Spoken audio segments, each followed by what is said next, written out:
Long before gold coins, before banks, before money even had a name, there was debt.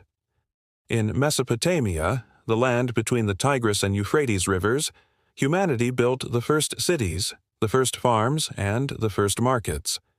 Here, farmers traded grain, temples stored it, and priests counted every measure, turning simple exchanges into a system that ran on promises. To keep track of those promises, they invented something new: writing. Every mark pressed into wet clay was a record, a contract, a reminder of what one person owed another.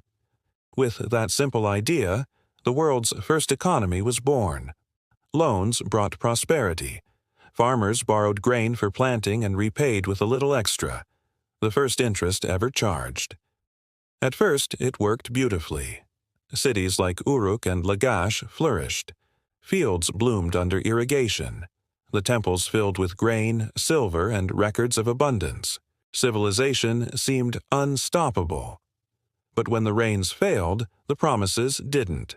The harvests shrank, yet the debts grew. Interest piled higher than the temples themselves. A farmer who borrowed 1 jar of grain owed 2 the next year, 4 the year after. Families began to lose everything. Land, livestock, even children were taken to settle what could not be paid. The world's first economy had become a world of bondage. Across Sumer, the numbers carved into clay no longer matched reality. The temples overflowed with unpaid ledgers. The markets grew silent. The land between the rivers was drowning in promises no one could keep. Then came a king who did the unthinkable. Enmetena of Lagash issued a decree that would echo through history. He erased the debts, freed the slaves, and restored the land. The people called it Amargi, the return to mother, the first word in history for freedom. The decree saved the kingdom. Fields reopened, families returned to their homes, and the cycle of life began again. But prosperity always tempts forgetfulness. Within a generation, the same system returned. New rulers borrowed to build monuments and armies. Temples loaned out more grain and silver. Each new record looked harmless. Each new interest charged small, until once again the numbers became too heavy to bear. Every generation repeated the pattern. Debt built the empire, and debt would one day break it again. Sumer's economy ran on barley and silver.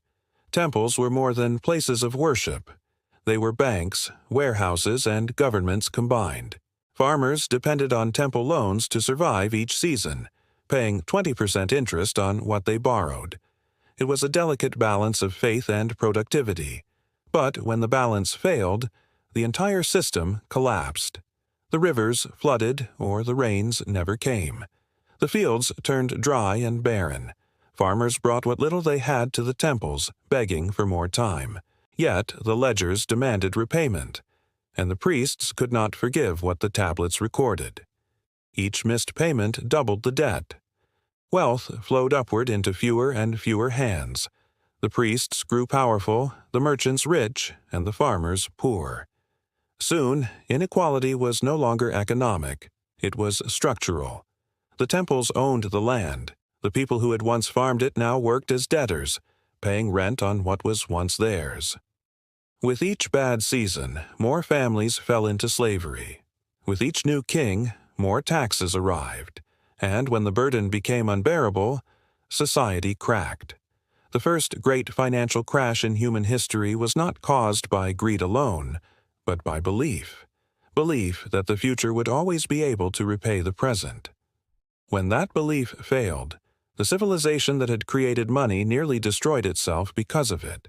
At the breaking point, when despair filled the fields and riots grew outside the temples, the king once again had to choose: protect the creditors who held the power, or the farmers who held the nation together. He chose survival. With one decree, he wiped the slate clean. Debts erased, slaves freed, lands restored. It was the first financial reset in recorded history, a clean restart for a civilization on the edge of ruin. And once again, it worked. The people rejoiced. Markets reopened. The temples returned to trade and worship. Forgiveness had done what punishment could not. It had restored trust. They called it amargi, the return to mother, the simple idea that freedom was the act of starting over, and from that act of mercy, the economy was reborn. Every new king after Enmetena repeated the same ritual at the start of his reign. It became tradition, the debt jubilee. Every generation learned and then forgot that no system could survive without mercy. Centuries later, the idea lived on.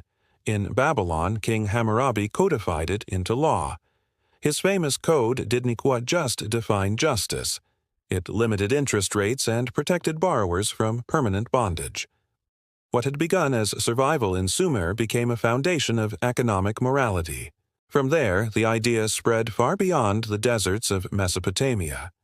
The Hebrew Bible, Year of Jubilee, when slaves were freed and debts forgiven, came directly from these ancient resets. Islamic law later prohibited interest itself, seeing it as the same danger that had destroyed the world's first civilization. Even in modern bankruptcy law, the echo remains, the right to start again. 5,000 years later, the cycle has never changed. The tools look different. Clay tablets became coins, coins became paper, paper became numbers on a screen, but the rhythm remains the same. Prosperity breeds debt, debt breeds collapse, collapse demands forgiveness. The first financial crash was not the last. Babylon's silver bubbles, Rome's inflation, China's paper money collapse, all followed the same pattern first written in cuneiform. Every time humanity believed it could control credit without consequence, history proved otherwise. The lesson of Mesopotamia is not just about money, it's about mercy. Those ancient kings learned what modern governments still forget, that an economy without forgiveness eventually destroys the very people who make it possible. Debt must serve life, not enslave it. If you could read those clay tablets today, you would see two things written side by side: ambition and collapse, trade and famine, prosperity and punishment. But above them all, one word repeats across the centuries: amargi, the return to mother, the return to balance. Civilizations rise on trust. They endure through compassion, and they fall when they forget mercy. That was true 5,000 years ago, and it is true today. The first civilization invented money. But what it truly discovered was this: no economy can survive without mercy. History doesn't repeat, but debt always returns. If this story gave you a new way to see the past, subscribe to the Financial Histories. Because the answers are all there, written not on screens or in spreadsheets, but in the clay of the world's first crash.